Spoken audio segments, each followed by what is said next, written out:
What's going on, everyone? Today we're here with Spoken Reasons. Now, many of you who have not visited his channel, make sure you visit his channel on YouTube. He have a very successful channel. He's one of the stories that actually got on the internet and actually made it. He was also in the movie called The Heat with Sandra Bullock and Melissa McCarthy. He had a role in that movie. I thought it was very funny. I would be good if they'll make a part two, but we don't know. But we're thankful for having the brother on the program today. So, JB, thank you for joining us today. Peace. Really appreciate you for inviting me. Now, JB, can you tell us a little bit how you did it? Because we know that you worked hard to get up to 1 million subscribers on your YouTube channel. And I know from just what we trying to do here, it's not easy to do that, especially with all the hard work. And, if you had to go through some trials and tribulations and, what got you all the way up to where you're at today?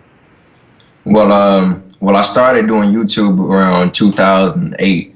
I was 18 years old in college, and I was going to a community college, and I decided not to do it anymore because I wanted to do spoken word. That's why my name is Spoken Reason. So I created a YouTube channel called Spoken Reasons, and it was originally a spoken word poetry channel. But I realized at that time that spoken word wasn't a huge platform that could be marketable at the time for me, to monetize. So, being at that young age, I was, exploring my options as far as my talents and my gifts. And then I realized, that comedy was one of my many gifts that I possessed, but I never really took it serious. So when I started uploading certain types of talks and relationship stuff on YouTube, that's when I started getting good feedback. And that's when one thing went to another. And I think everything started taking off around like 2011. That was the last time I had a 9-to-5. I had a 9-to-5 around at-risk kids at a program in Florida. In Florida, what they do is they have different levels of program for kids so they won't send them to prison. So I was at like a level 8 in Orlando, Florida, and that was the last job I had. And then I took that and I just went full blaze with the YouTube, and that's when everything popped off. So when you decided to, I'm gonna walk away from the 9-to-5, how did you feel making that decision? It was tough. It was tough because I know I wasn't making enough at the time to quit my job, but it was the leap that I felt like I had to take. I was probably making around, like at that time, it was probably like $300 a month, but I knew my rent wasn't, I knew that couldn't cover my rent. But as far as that, I can't tell you how it really took off like that. It took off just because of the comedy overall. So when you actually had that first like surge in subscribers, Yeah. and you start getting like all this, new people in your audience, how did that, feel? Because at least on my end, I noticed that when this channel got about 70,000 subscribers, Yeah. I noticed, and then ever since from then, it's like this new crowd that come in, and you know how it goes with that new crowd. Yeah. So how did it get to that point? Yeah, I mean, like, how did you feel that new surge that came in? It felt cool. It felt cool when it was coming in, but I felt like subscribers really didn't at that time. Subscribers, it meant a lot. But at that time, I was more worried about the views, because subscribers, I look at subscribers like it's like a bank account full of people that actually subscribe to you and that's there. But deep down inside, I was only focused on just putting out the content that could attract the people outside of YouTube itself. And that's why my videos were going on certain type of blogs and websites and stuff like that, because I was able to reach a platform outside of YouTube, because YouTube is a world of its own. It's only, I'm pretty sure and I know and a whole bunch of other people know that have channels. YouTube is like its own community. I mean, YouTubers know YouTube, but when you ask people outside of YouTube, they don't really know. So that was pretty much my aim. So I didn't really worry about subscribers like that. That just came along the way. Yeah, because a lot of people sometimes ask that question about, but what about subscribers? Like, for me, that's why I tell them, I really don't worry about the subscribers. Sometimes I don't even check it. What I worry about is putting out the next story that I think would be good, because for me, engagement is more important than even the viewership. Because if more people share your video on Facebook, Twitter, Instagram, whatever, that'll bring Yeah. in usually a new audience. Yeah, that's true. That's true because I have 1.9 million subscribers right now, and it's almost at 2 million. And I think we're 8 years later from 2008, so 2016 right now. And my viewership, it doesn't always match my subscribers, and it's a different game now. You have mobiles, you have people all on iPhones and iPads and on your computers and stuff like that. So you have different types of distractions going on, and it's really, again, not even about subscribers, because I know people that have 5,000 subscribers that's getting 20,000 views. So it's really all about what are you targeting.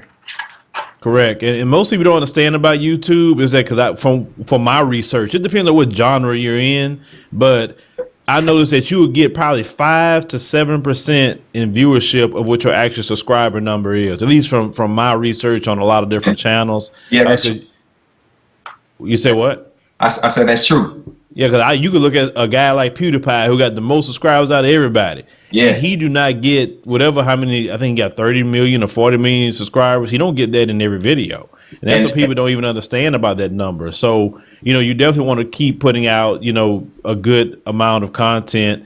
And a lot of times your subscribers, they want content daily if you can give it to them. Yeah, that's true. Especially YouTubers.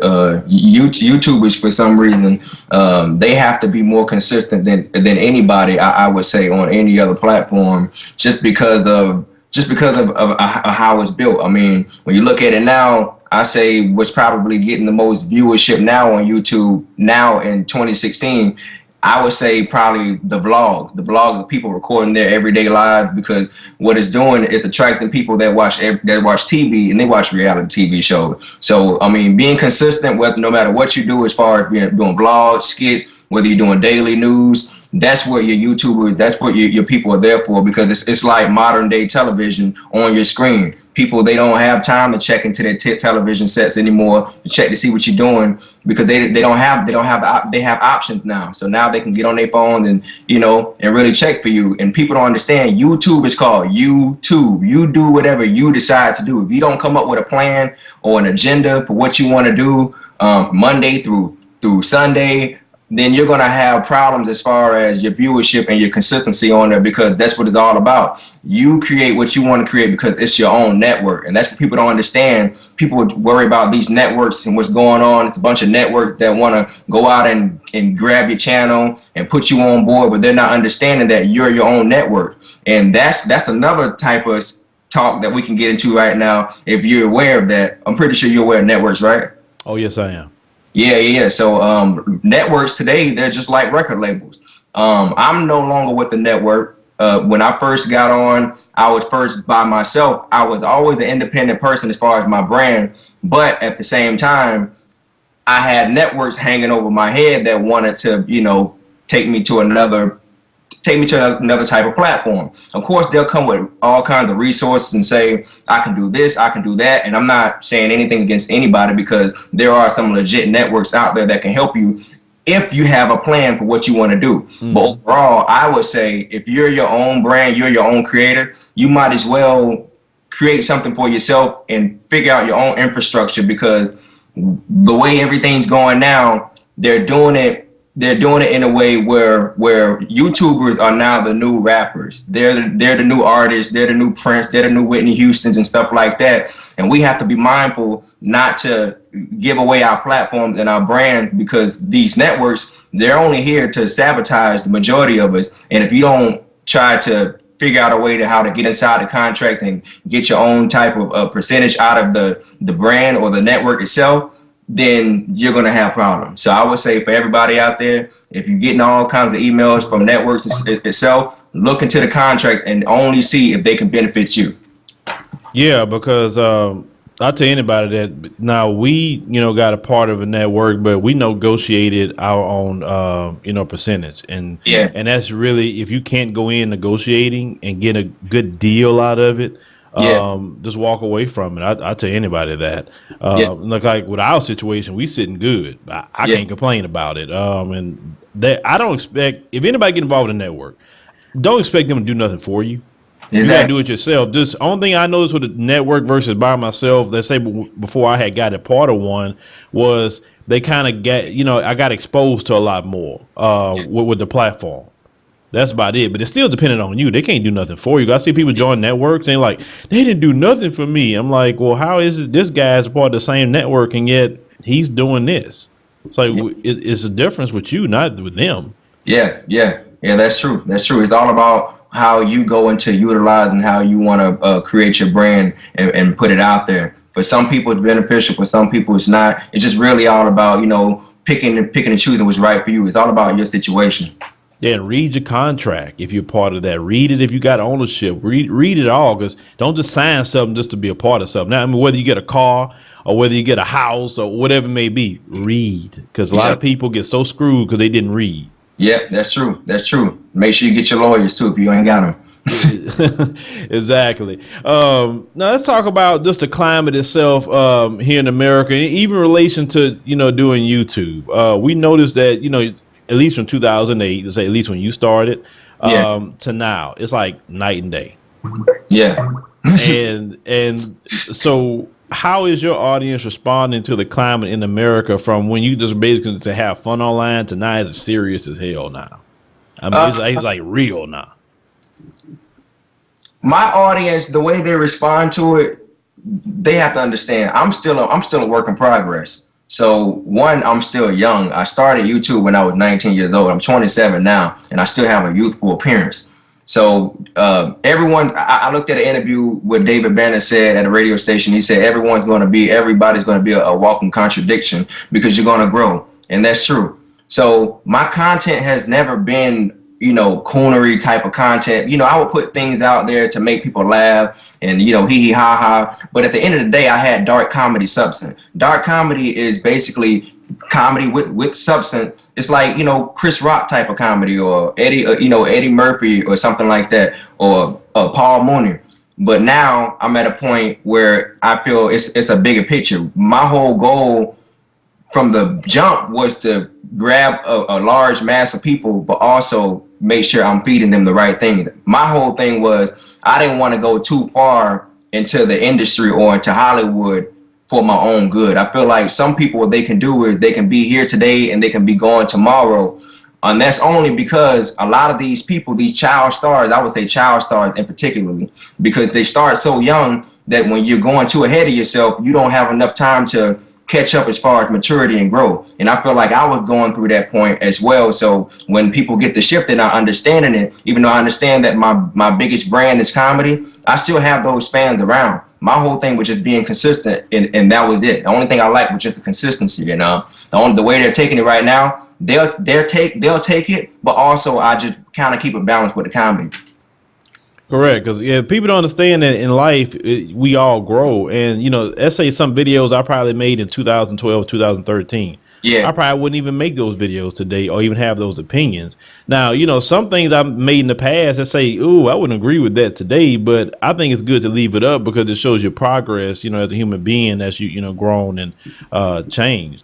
Yeah, that's true. Because when I first started, I didn't have a child. I have a one-year-old child right now. A lot happens in between the time, and overall, like I said, I only wanted to help my people, and I feel like now I'm on a level where I feel like I can reach people, and I can walk up to a young man or a young woman, and I can say certain things to them that could help them go to the next level. And that's what I'm all about. I'm all about just empowering my people at this point, and I've always been for that. Before I started even doing YouTube, I was going to the 33rd Street jail in Orlando, and I was mentoring kids in the jail. But I stopped doing that because I got tired of my kids being sent to prison for life sentences, and I couldn't really do anything about it, which is why my last job was at a halfway house in the program, because those kids had a second chance. So my whole mission was to actually gravitate and reach people and install them, with wisdom and stuff like that, what I collected over the years and still collecting to this day. And that's what my whole platform is all about. That's why my name is Spoken Reasons. So people don't understand that I'm always going to put out stuff that'll make you laugh, but I'm going to put out stuff to make you think. So this is just a work in progress.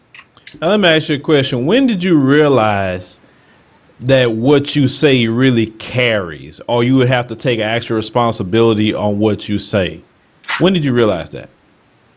I realized that from the jump, but I would say probably in 2013 when the movie came out. When the movie came out, I think that's when I started to really understand that the words that I put out there into the universe can actually come back, and it can help me, it can benefit me, or it could be detrimental to my career, my life. And that's when I started to understand that, because I'm a young man, you know, I put up stuff on Instagram that people don't like seeing, or, you know, they'll be like, wait, I think you're going the wrong way. That's when I started to really understand that these are spirits that I'm really dealing with. I understood that they were spirits from the beginning, but that's when I started to understand, like, look, you have you're a young influencer amongst people, even older people who never even took the step that you took. So that's when I started to really realize that I had to take a step back and just work on myself, and then come back to the forefront, and even, you know, and just say what I got to say for real, and just help people. Now, at times, was it frustrating that you can't just express yourself like other people can? Nah, I didn't feel like it was frustrating at all, because I feel like for how I created career, my career is based off of me speaking it anywhere. Mm-hmm. I've opened up my career to make mistakes. I think it's okay I don't believe in people coming into entertainment. Like, for example, I'm going to use them for example. We know a lot of black people mess with, I don't mess with as well. Justin Bieber, for example.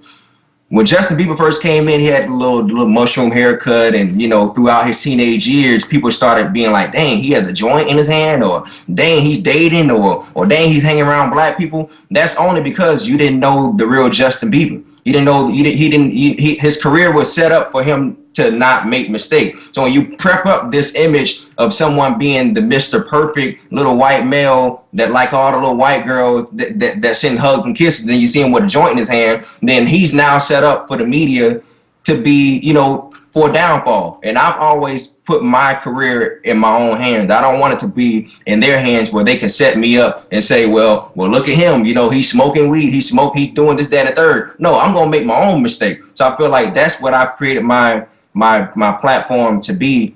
And that's why I don't really take it back as far as what I say, because I feel like I don't get frustrated at all, because I'm open to do that. And I think people have accepted me, and that's why my name is Spoken Reasons.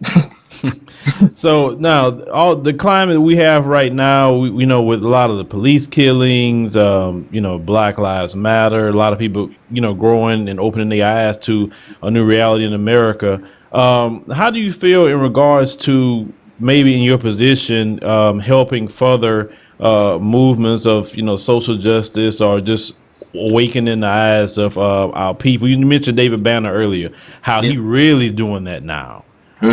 More than he's speaking everywhere. I mean, he's really doing it. How do you feel about, you know, that with your platform? With my platform, which is why I'm glad you asked that question. You're one of the main reasons why I wanted to do this interview, because you're one of the type of people, especially amongst black people, melanoid people, that can gravitate to people and make them see it from a different point of view. You do what you do, and you're good at that. As far as what I do, I'm going around, I'm doing spoken word and stuff like that now. I'm grabbing a couple of young people along the way, and I'm putting them on my team, and I'm teaching them how to build their businesses, how to build their brands and stuff like that. I can only do what I can do. I feel like everyone has a role to play, but I just don't believe in talking. So a couple of weeks ago, I started something for Korean Gaines children, her 2 kids. And it was just fun, just collecting for their education and their health. So instead of just talking and tweeting and throwing up memes and being upset, I just felt like, why would I do that when there's so many people out here doing that as well? And truth be told, it's not even a truth be told. It just is what it is. It's too many people with large platforms that can influence many people across the globe that's out here just talking. I don't see any work being done. And if I don't see it, if you're doing your thing, then you're just doing your thing. But I just feel like we all have to get off that mindset and just learn how to use our legs and actually walk, instead of just yakking, because we can do that all day. Correct. You know, I agree with you 100%. It's about the work. And if you know, have the opportunity and you blessed enough, you know, with the resources to do it, you should get out and do it. And that's why I only join myself with people who's actually doing the work. That's why, you know, people see on our platform, you know, Brother Derek Muhammad, but that man highly works hard in the community here in Houston. Yeah. With Sister Sadia as well, how she's on a platform. She works very hard in the community, and just joining with them, even assisting them on different things. You definitely get the message out to your people. I'm all for doing. I'm not for that. Even like when we promoting the Bank Black movement, we're still Yeah. promoting that. Mhm. I'm not just for in the street saying my life matter, and I'm not against nobody. But I want to see some action. I want to see some boycotts. I want to see what Martin Luther King said. Pull your money out of banks, go to the black insurance, do everything you can to support your community. That's what I'm for. Yeah. 100%. Yeah. I'm not for begging these people for nothing. For what? Yeah. Yeah. I'm Yeah. And sick of that. I agree. I agree. And I feel like, especially people that actually follow me, I feel like my generation is coming along, but at the same time, they could be open to more platforms like yourself and other things that's going on and people that's out here, because there are people and influencers and creators all across the globe online that you can look up that doing their thing. And what they have to realize too is, um, what you have to realize, the viewership, it's not even about you getting 300,000 views or 10,000 views. It's all about who you can impact in the viewership that you get. So if you have 3,000 views, it's all about what you're saying. It's not about you doing all kinds of cool stuff and stuff like that, because those things are what's going to be detrimental to your career. And this is why you see people here today and going tomorrow. So if you're going to be creating, if you're going to be out here helping your melanoid people, make sure that you're doing things and you're not doing anything detrimental to your health, your career, your family, because it's only hurting us at the end of the day. Now, this is something you mentioned, helping the melanoid people. Now, you get to a point, I'm pretty sure you got to that point, where Yeah. people want you to make a certain decision on what you want to do. For instance, let's talk about me. Okay. When I started, most of my people that watched me and supported me was African American. I can honestly say that. Yeah. Yeah. Now you kind of have a mixture of everybody, and which is fine. But some people that come in, why is he always speaking about black stories or black people? Like, well, I complained on people that they got to a certain point, then all of a sudden they just forgot they were black. They forgot black people, black stories, black whatever. Yeah. So they feel like it's wrong for you to speak up about issues because the mainstream media don't speak up on black people's stories unless they could either criminalize us, dehumanize us, stereotype us. So what is it we supposed to do? Because people will take offense that you just said that we should help melanoid people. Well, I would say it's nothing wrong with taking care of home first. Mm-hmm. There's nothing wrong with taking care of home first. It's just like when you go home to your family. When you go home to your family, you want to make sure that your kids are straight, your mother is straight, your wife, your husband, whoever, whatever you got at home, the dog. So I'm doing the same thing as far as my platform. I'm making sure that my people are there first, because truth be told, those are the people that come to my shows. Those are the people that buy my merchandise. I have white fans. I have Asian fans. I have fans of all kinds of races and ethnicities and stuff like that. But at the same time, I'm not going to forget the people that come first, and that's my people. In the system of white supremacy, it's race. So if this is a race, I have to follow my race first and protect home. So I don't see anything wrong with that. And if anybody has a problem with that, whether you're in an interracial relationship, whether you're on a job, I mean, the job is one thing, or whether you're just talking to someone, just in the middle of the street, it really shouldn't matter to you. So if you feel like it's an issue for me helping my people, then I feel like we shouldn't have to continue on this conversation, because it ain't gonna go nowhere. Yeah, I mean, I agree with you because if you look at every group do that. Whether it's, white, Asian, Hispanic, Jewish, whoever, they take care of home first, just like you said. Then if they can, they would, do whatever else they can. We as black people, we all we got at the end of the day. Yeah. We get killed in the street. It's not a bunch of other groups of people coming out in mass. I'm not saying they don't, but in mass, it's us. No matter how you look at it. If you're making videos, whether you are a man or a woman, propping up another group of people saying they're better than our people, when we're killed in the street, I don't see those people in mass. I'm not saying they don't be there. Well, who do you see? The black man and black woman. And so since it's all we got, why not try to help each other out? Yeah, exactly. And I would say to those people that's non-black, if you're going to be speaking up and making videos on YouTube saying that how much you hate it, help us out by by giving us some money. Help us by going inside of your pockets and funding it towards our community instead of just talking about it, because there's too many people talking about it and not enough people that's non-black actually throwing their money and contributing their dollars and their resources to our agenda. So that's what I would say. Yeah, because we also as black men, and this we black men, we have to also be willing to help each other more, because a lot of times we get to a point as black men and we'll do good, but then we get to an island to ourselves and we get this attitude like, I don't know about him. And we feel like another brother going to take our position. Yeah. We get highly jealous of each other. And that's something else that we have to stop doing as black men. Yeah. Because other groups, they help each other. Yeah. That's true. That's true. And that's why I like Adam Sandler in the comedy game and the Will Ferrells. I watch those guys because they know how to help each other. The Jonah Hill, the Seth Rogen. But when it comes to black people, what they understand, or if they don't understand it consciously, they understand it subconsciously, is that it's one black person at a time. It's one black person at a time in Hollywood. And I think because we're all programmed that way when we watch television. When we watch television, we know that, it might be that we might know, a handful of people that make it to the league, like at the NBA or NFL. But when it comes to entertainment, as far as media or, comedy or acting, we all understand that it's one person at a time. And that's why we're so crab in the bucket.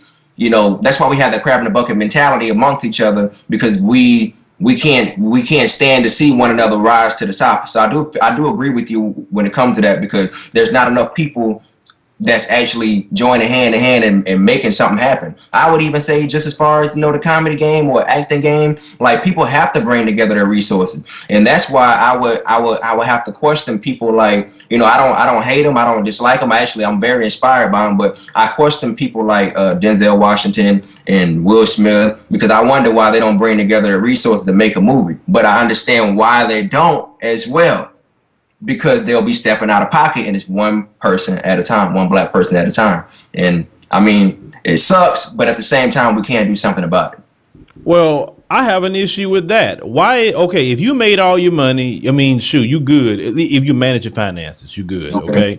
Why is it that we accept one black person at a time? In Hollywood, they don't say, oh, well, one white person at a time. No, They have white people from who you know to who you don't know. Why is it that we can't create our own version of Hollywood? That's my problem. We have enough talent. We have the resources to create that. But yet we always got to sit up there and put up with what you just said about one black person at a time. That's what get me pissed off of black people. It's like we always begging somebody else who's clearly showing you by their actions that they don't want you like that. Yeah. Fine. You can't say, I haven't seen any white people in movies in a while. You can't say that. Why is it should be one black person or one comedian at a time? Why?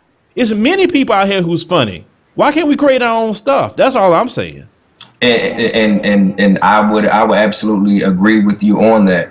I just think it's that mindset that we're so conditioned to over the years from Hollywood and watching television. I mean, right now, it's millions of people right now watching television, and all they see is people that's probably non-black or on there doing anything. If they do see somebody that's black, then they're like, dang, I want to be like that person. So I would say that it's a work in progress right now. I think right now with the internet and everything that's going on, I think the reason why you see so many crazy viral videos as far as negativity amongst black people, the reason why you see those things is it's just there for us to see the mistakes and see that we shouldn't do those things, and teach our children, hey, you shouldn't do those things. So I feel like the internet generation that's getting burnt, because I come from the AOL dial-up generation. Mm-hmm. So I feel like my generation, we would do things that the Chief Keef generation wouldn't do.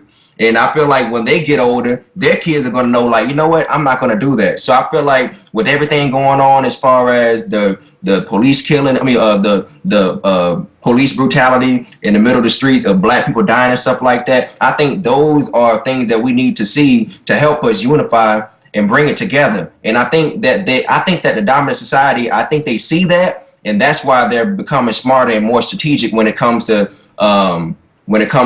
things like the Korean Games situation going on, because they're starting to pick up and see that we're not playing no more and we know how to use our resources. So you can just think that they already have think tanks for these things. They're thinking 20 years ahead. They're thinking that, okay, these guys on social media, they're becoming more conscious, they're waking up. So what do we do? So they're learning how to blacklist us and know how to like hit the button from behind the computer screen. And one thing that we're not mindful about is that no matter what you put up on the internet, you have to realize that this is true too. Entertainers can actually, their viewership can fall off too, because all it takes is somebody from the dominant society to hit the button and that's it. So these things are real. I hope people can just be mindful of things like that. It's not just free game where you can just tweet whatever you want, say whatever you want, and just, you know, think that there ain't no repercussions and there ain't no consequences. There's somebody behind the computer that's watching you. So just be mindful of that. Yeah, and especially if you're dependent on them like that. Like for us, you know, we only talking about what we see in reality. So, you know, one thing I like about the internet is that's the only place I can honestly say that, you know, racism can't really touch you as much as they would like it to. Okay. Yeah. And the reason why I say that is, look at us. If the way I talk, they wouldn't put me on network television on CNN to have a show. Hell no. They wouldn't dare do it. So we are thankful for the internet. There's many other people that's on the internet. They wouldn't put them on network television. Yeah. You know, so, you know, the internet is a place, even we were talking about the Hollywood thing earlier. You can create movies and put it out. You can create comedy shows and put it out on the internet so much where I think it's one sister had made a series on YouTube and BET ended up picking it up. Oh, I mean, Issa Rae. Yeah, there you go. Okay, so we have so many people that's doing things on the internet, and I tell people that's where it's at. Let them come after you, and then you can negotiate what you want to do. You know, we don't have to beg them no more. That's why I preach to black people. Stop begging. We don't have to beg, because who respects a beggar? Nobody. Yeah. No. And as long as we beg, please give me a chance. Please like me. My life matters. Please. Like that's why they treat us like crap. Stop begging. We have enough finances within our community. We have enough talent, people, and they know this. Okay, it's not like they don't know it. Well, let's act like it. Best believe they know it, because if every black person came together on this planet, it would be over with, and they know that. So I mean, I would definitely suggest that everybody that's online, if you guys are creating anything, if you have a team, if you know someone that does something that's, you know, close to what you do, or whatever you do, whether you're an athlete, whether you're an entertainer, it does not matter. Just learn how to utilize your resources. And just know that you don't need anybody outside of your own unity to make something happen. So just understand that you don't have to beg. And one thing fans and your supporters don't respect is a beggar. And it's a lot of entertainers out here doing that. Correct. And we have to support our own projects and stuff like that. We just have to do that because, you know, like we doing right now, our crowdfunding for our new studio. You know, if you go to an investor and try to get the money, guess what's going to happen? They're going to control it. I don't want nobody to come in to this and tell me, well, you can't be talking about that because, you know, we did pay for this studio. We did give you this. No. Yeah. No. And that's our problem is a lot of times you understand that as you grow in business, you need certain funds to come in. Yeah. You know, so you can grow. Because one thing I noticed, and also another friend on YouTube told me, you know, when you have a lot of times white YouTubers, they get so much money thrown at them, and with less subscribers and brand deals, you know, it's like I didn't realize how cliquish it was sometimes with that, and they don't want to let us into that. It's true. And even if we were into that, they wouldn't even fund us anyway because we're not them. And this is why I've actually went through this. Because while I was making the movie, while I was doing the movie The Heat, I was going back, you know, to my networks and stuff like that. People that was in my circle, you know, that wasn't of my race or whatever. They would actually try to. I was making short films at the time. I was making. I got a huge short film called Adopted White Girl. I got 4 episodes of Relationship Games, and I have Sex and Friendship. And they started to see that I was making content that was movie-like. And one thing that I didn't want to do, I didn't want to sell my content to Hollywood. I wanted to shop my stuff around to people that was of my color who could utilize it and actually, you know, help me build my brand as far as me in Hollywood. And this is why people don't understand when they say, well, how come you haven't been in any more movies? I'm still auditioning. People out here auditioning every day, but auditioning is just like a 9 to 5. And I would say it's probably worse than actually filling out an application in a normal day of living, of walking life, because it's only 1 out of a million. And this is why people in Hollywood, you don't really hear about them like that, because a lot of them, they either fall back behind scenes and they produce and write, or you just don't see them on camera anymore because you don't know when they're going to hit that button.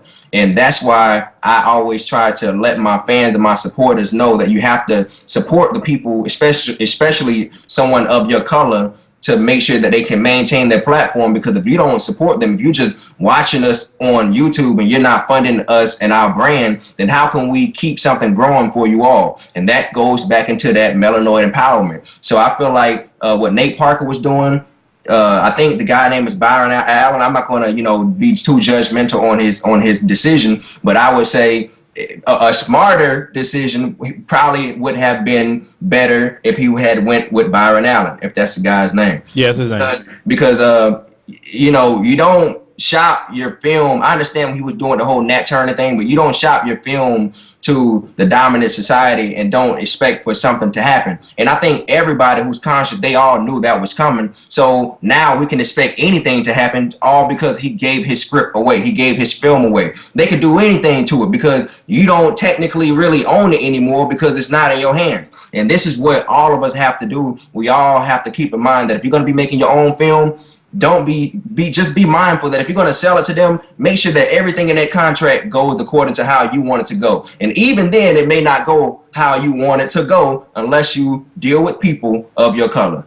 Now, look, you mentioned Nate Parker, and I just made a commentary on my second channel about that. And this one guy who's white came to my channel and made a comment, and I addressed this in the video, but he said it's spot on.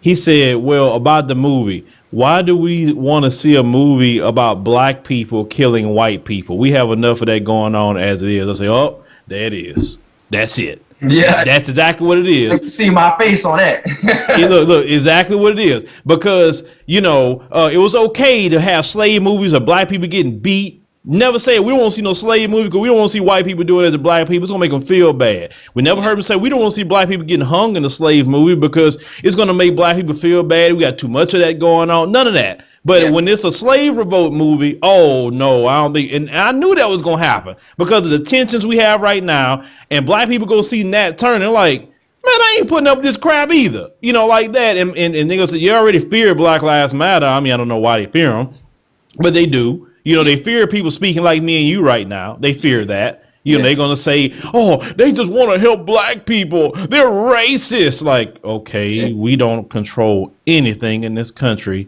to even hurt you based on skin color. So how is that? Yeah. You know, I mean, they just fear that we going to do to them what they done to us. That's exactly what it is. I had white folks tell me that verbatim. That's the fear. I mean, and I can understand that. I mean, you already know they pretty much run everything as far as controlling wealth and everything globally. So when you see people that you're oppressing and they're starting to come together and trying to unify, then of course you're going to be going back to think tanks and start talking about it. And I see that as like a spoiled child, man. Like you can't, I don't know, man. It's just real frustrating when you see people that's actually trying to do something as far as black people, and then when you try to come in and intercept, it's like, really? Like you're already privileged. Mm-hmm. Yeah, exactly. Like that White Lives Matter group that tried to protest here in Houston. Like, really? Like, you oppressed? Please tell me how. You know, and I invited I'm gonna see the guy come on. I invited the guy who led that protest to do an interview because I want to ask him and give him the floor to tell me how he is oppressed. I want him to tell me. I won't interrupt him. I will let him speak. Yeah. And you know, and they might as well come out and say that. And when you're saying Black Lives Matter, you're talking about all black people anyway. It's just for something for you can hide behind some curtains and say Black Lives Matter, but I'm really talking about all of you Negroes. Yeah. We said that in a video the other day, Black Lives Matter means all black people. Like, I have no affiliation with Black Lives Matter. I know some people in it, and that's fine. And I take some issue with them, with the leadership of it, not the individuals, because when you have too much money coming into Black Lives Matter and these people who's giving the money, I say, when have you known a dominant society to give millions of dollars to a group that's going to truly empower us to do for ourselves? I think this is my opinion, but I think that Black Lives Matter is headed down the same route as the NAACP. I think that years from now, because now I feel like this group of Black people, we're so on point that we don't really even have as much respect for the NAACP as we used to. Now Black Lives Matter has came to the forefront, and that's the new funded corporation infrastructure they have going on. So now it's probably going to be like a Black Lives Matter corporation. I don't know, who knows, but I really feel like that's headed down that route. Just like you seen Michael Jordan, he funded $1 million to NAACP and the police department or whatever. I feel like that's what's going to happen later on. You're going to be seeing people fund things to Black Lives Matter, and it's really ran by people in a dominant society. It's not ran by anybody who's Black. I don't care what they say. Anytime you have something that big on mass media, going across CNN, Fox, or any type of major media outlet, you always have to question it, because there's not one thing that's all the way 100% pure Black owned that's spread it across mass media, and not anything that's 100% pure Black owned that you see all white people talking about. And check this out. Me, and my people, and I also teamed up with Lovely T. We went to do the Million Man March coverage last year. And now you had all these Black people on the Capitol steps. That should have been all over CNN, MSNBC, all that other stuff. Does that many people show up in Washington and literally a media blackout? Yeah.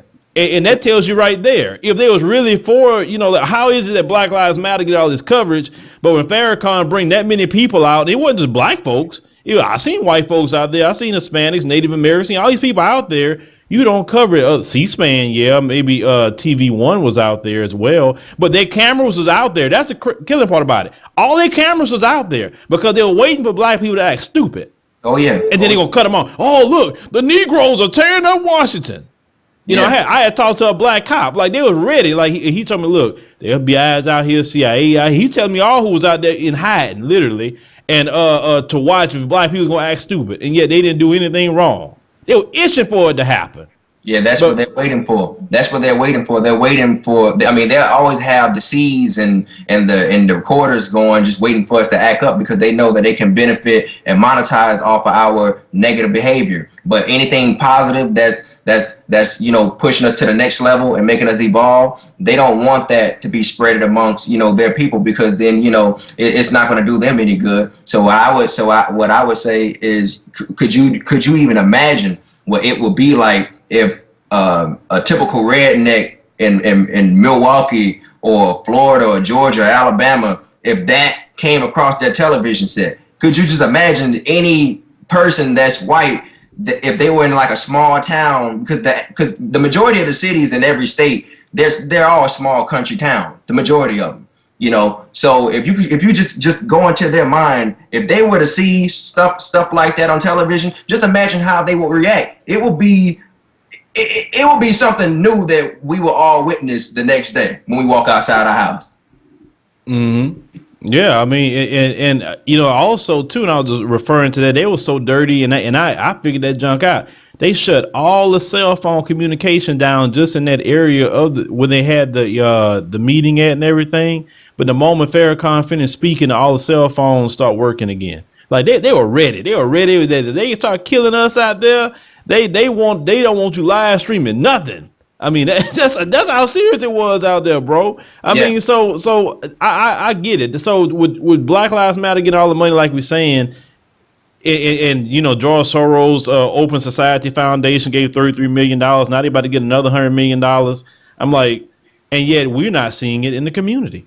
Yeah. Where's the small business loans to help Black people open up businesses in our community? Or, are they trying to stop the gentrification in our communities? See, that those kind of questions is what I ask of the leadership, not of the individuals who just passionate about, Black lives. Yeah. And that's true.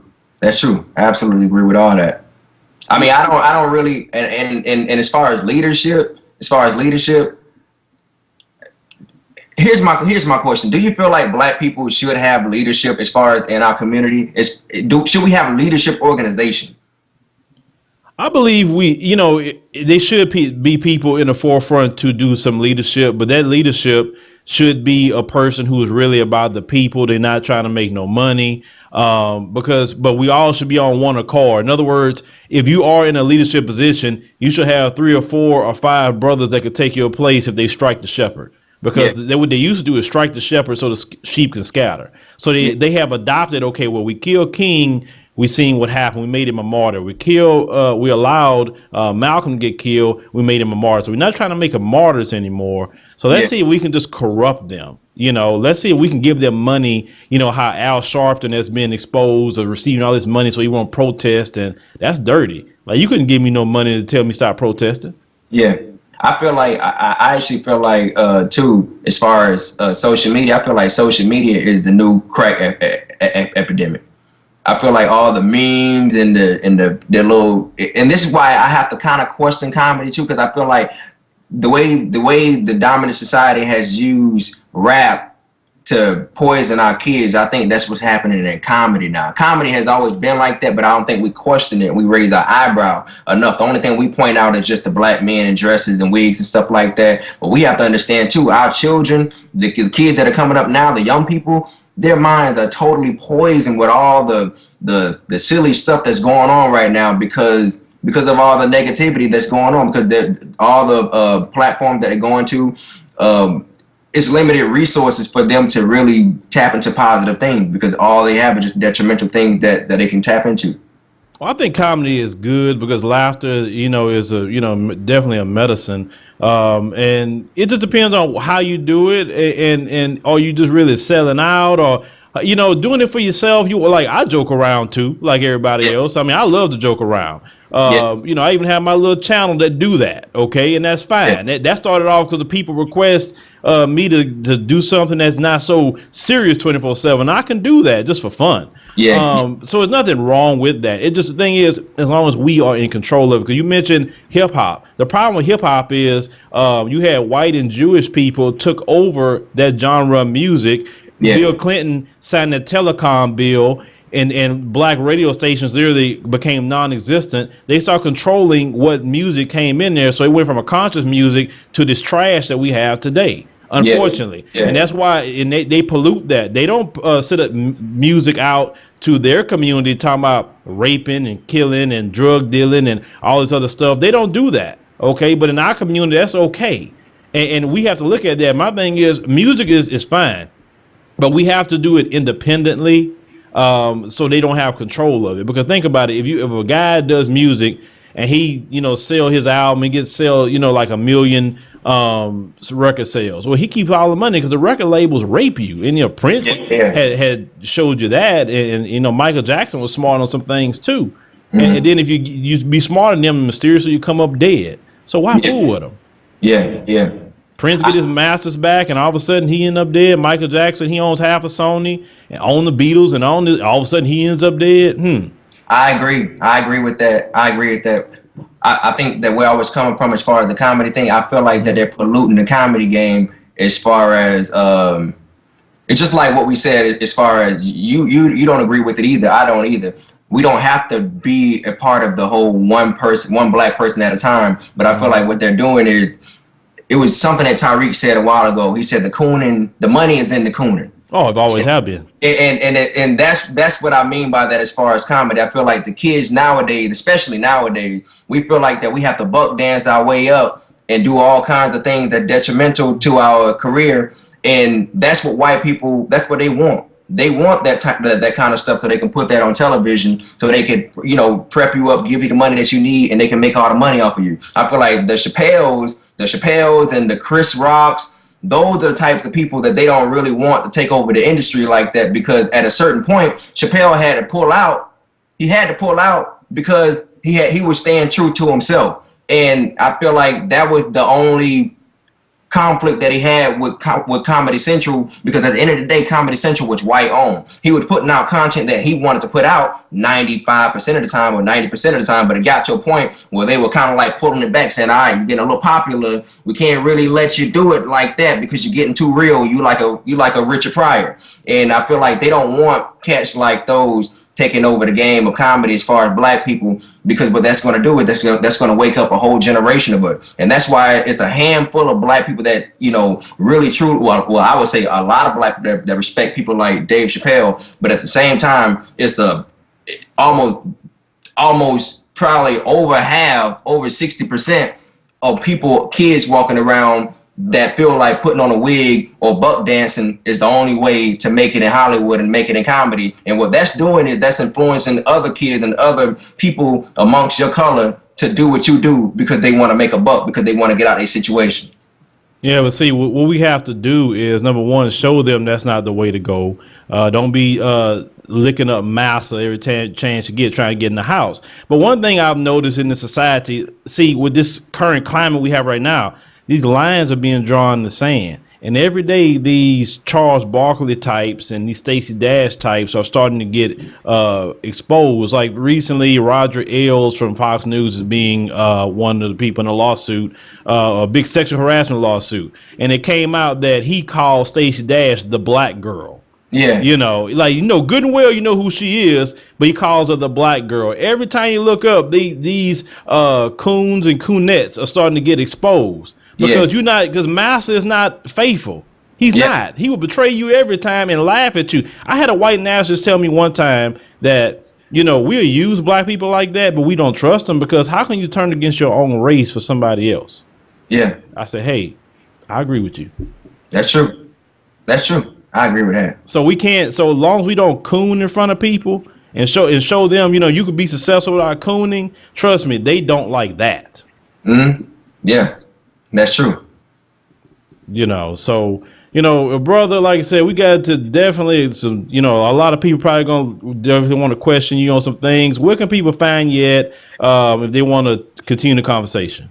You can find me on Spoken Reasons, everything, YouTube, Instagram, Facebook. I'm mainly on YouTube. I'm going around doing spoken word tours right now. That's pretty much it. The comedy is still around. The spoken word is still around. Got short film. And I also have a movie in the works that I'm currently working on. So everybody can hold tight. I got more bigger things going on in the process, and that's it. All right. Make sure you subscribe to his YouTube channel as well. Well, yeah, I appreciate that. Really appreciate your invite.